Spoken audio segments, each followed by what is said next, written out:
আল্লাহ ডাক দিয়ে বলে, বান্দা, তুই যতই নামাজ পড় আর যতই সিজদা কর, তোর ঠিকানা জাহান্নাম।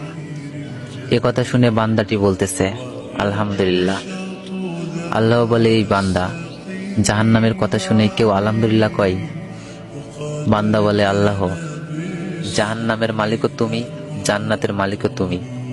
তুমি আল্লাহ যদি খুশি হয়ে আমাকে জাহান্নামও দাও, আমার আপত্তি করার কোনো অধিকার নেই। আল্লাহ বলতেছে, বান্দা, জাহান্নামে গেলে তুই পুড়ে যাবি, তোর কষ্ট হবে।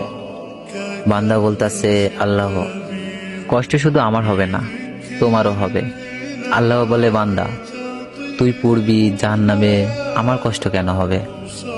বান্দা বলে, আল্লাহ, মায়ের কোলে সন্তান যদি পানিতে পড়ে যায়, তাহলে দুনিয়ার কোনো মাই যেমন দূরে দাঁড়িয়ে থাকতে পারে না, দৌড়ে গিয়ে বাচ্চাকে কোলে নেয়, আমার বিশ্বাস ওই মায়ের চেয়ে কোটি কোটি গুণ দয়া তোমার।